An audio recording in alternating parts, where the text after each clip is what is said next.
Whenever a new 4-star comes out, I always ask myself the same question: have they been cursed? Because for every cursed Femine, there's the occasional blessed Yao Yao, and sometimes a 4-star can be good, but they badly need constellations, like Farazan. So what about Sethos? Well, this little dude is really weird. He has two playstyles that directly contradict each other, and his constellations are, let's just say, peculiar for now. Basically, in my opinion, this character is like Frankenstein's monster, an experiment that Genshin devs decided to release. And I love it. Seriously, he's one of the most interesting 4-stars to come out in a while, at least in my opinion. But of course, the real question is he actually good? Well, let's talk about this.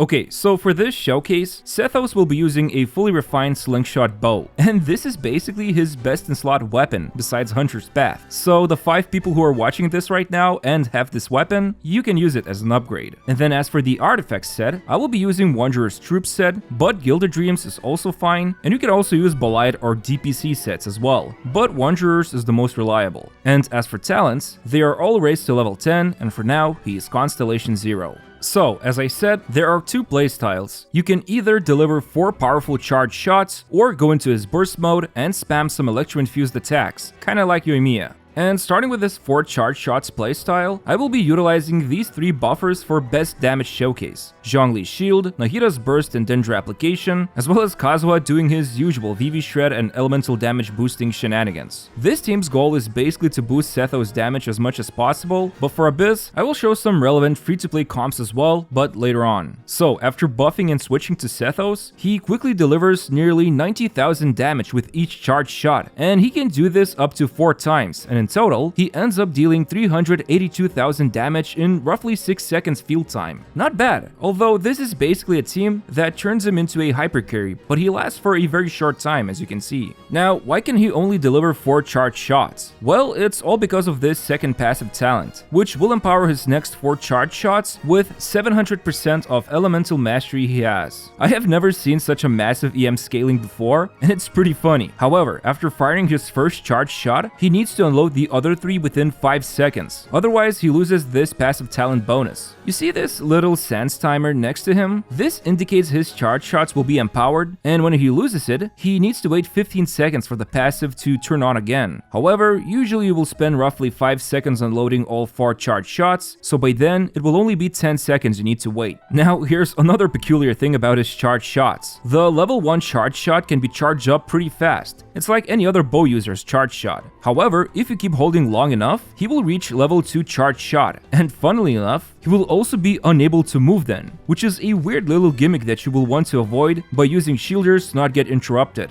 However, the charge time for this level 2 shot is insanely long, so Hoyo decided, hey, here's another passive talent that says, when you're charging up the shot, if you have any energy, some of it will be consumed to speed up the charging time. And my gosh, the speed becomes near instant with some energy, and if you release the shot, some of that energy is also gone. And the thing is, if you want to do the 4 speedy charge shots at level 2, you actually need to use his skill in the middle of this combo because he cannot do the 4 charge shot with fast charging, since 3 shots will almost empty out his entire energy bar. So the fix? Use charge shot, use skill, and then deliver the other 3 charge shots. And the skill is actually pretty nice. The damage is kinda meh, but if he triggers an electro-related reaction with the skill, he immediately gains 12 flat energy, along with the 2 particles he can catch. So yeah, that's basically his charge attack playstyle. What about his burst? Well, it's kinda like Yoimiya's skill. He enters into a special mode where his normal attacks now deal electro-infused damage for 8 seconds. And on top of that, even though he's spamming normal attacks, the damage is considered to be charge attack damage. So that's why any charge attack damage bonus coming from sets like Wanderers is really good for him. And that's why Slingshot is insanely good for him as well. Also, he gains a massive damage bonus to these attacks based on the amount of elemental mastery he has. Now, if I just spam his regular N3 combo string, he can deliver a total of about 535,000 damage, and we can see some decent aggravates hitting for 51,000 damage, so it's alright. But honestly, his 4 charge attacks, even though they deal less overall damage, they only take like half the time to unload all the damage. But here's the catch. This last third normal attack you're looking at is really bad. It takes a ton of time to complete the animation. So instead, if I do the first 2 normal attacks and then use walk cancel, he will actually end up dealing around 742,000 damage, which is insane because this ends up being 30 to 38% better damage than just by spamming his whole normal attack animation. Now, to do walk cancel, just hold down walk forward button and quickly press attack few times, and then pause for a moment, and when you see him lowering his bow after second normal attack, quickly press attack few times again. But make sure to keep holding down the walk forward button.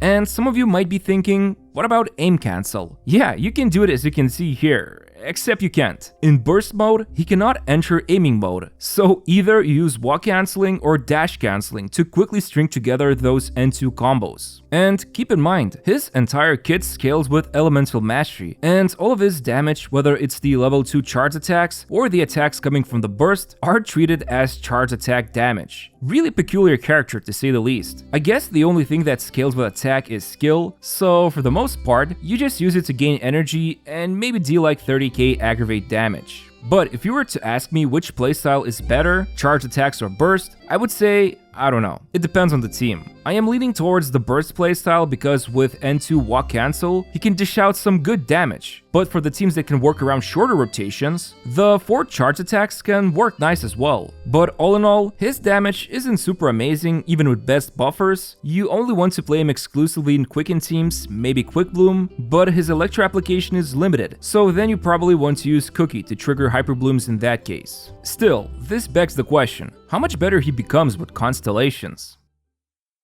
Honestly, his Constellations are pretty average. His C1 provides 15% critical rate to his Shadow Piercing shot, which is the level 2 charge shot that you want to unload 4 times, so it's kinda nice if you go with this playstyle. But C2 is probably the best constellation here. He can gain 15% electro damage bonus up to 2 times for 10 seconds when he does one of the following 3 things. Either he consumes energy with his charge shots, or gains that 12 flat energy from triggering a reaction with his skill, or activates his burst. You only need to fulfill 2 of these conditions, and both can be done with either playstyle very easily. So this is basically free 30% electro damage bonus, which is nice. Now, C3 is absolutely useless. It gives 3 levels to his normal attack talent, but because his charge shots gain massive EM scaling from the passive talent, and the burst provides separate EM multiplier, yeah, it's not that great, since the majority of his damage depends on elemental mastery. C4 is kinda good, I guess, but you need to pierce 2 enemies with either the level 2 charge shot or burst shot to gain 80 EM for the whole party. Yeah, I didn't mention this, but his shots can pierce the enemies, although the AoE is very limited, unless you group up the mobs. Now, C5 is not bad, better EM multiplier for the burst attacks, and then C6 allows him to regain energy once every 15 seconds when Sethos hits an enemy with the level 2 charge shot. It really depends on the team if this is useful, so I would say C2 is still his best constellation here if you really want to pull for his copies. Welcome to Sethos Team Section Guide. Play Quicken teams with Sethos. Thank you and see you next time. No, seriously, just play him in Quicken comps. He badly needs aggravate reaction to score big hits with either playstyle. So in terms of team variations, you definitely want to use a shielder because he will need to stay in one place to quickly unload 4 charge shots within 5 seconds, or you want to do the N2 walk cancel for the best damage output with burst. Kirara is great here as a shielder, since she also enables Quicken reactions, but obviously Zhongli can also work great. Then you want to use Fischl because she's amazing in Quicken reactions thanks to her second passive, and she can also help restore energy fast for Sethos, which is important for either playstyle. And then finally, use animal units like Kazuha or Sucrose for VV Shred to help boost Sethos and Fischl's damage. Oh, and if you don't want to use Kirara, Nahida can be a great support here too. Basically, the biggest worry here is to have a shielder to protect Sethos. Overall, I like Sethos a lot. He is kinda like a mix between Tignati and Clorand. I say Tignati because their builds are extremely similar, while in Clorand's case, Sethos excels in Quicken teams the same way she does. So yeah, if you want to use him, slap on him Slingshot and then either Wanderers or Gilded sets, and he's good to go. If you want some extra firepower, get his C2. I don't know, while he seems like a weird character, I like the fact he has 2 playstyles, and it's very interesting to see a character who sacrifices energy. So in the end, I would say Sethos is not as underperforming as Fremine or Xinyan. He is a pretty decent damage dealer at C0, and moderately better at C6. So I'm kinda happy how he turned out. And hey, he can locate resources in Sumeru. Anyway, hope you found this video useful, and as always, make sure to hit that like button and subscribe to my channel. Thanks for watching, and see you next time.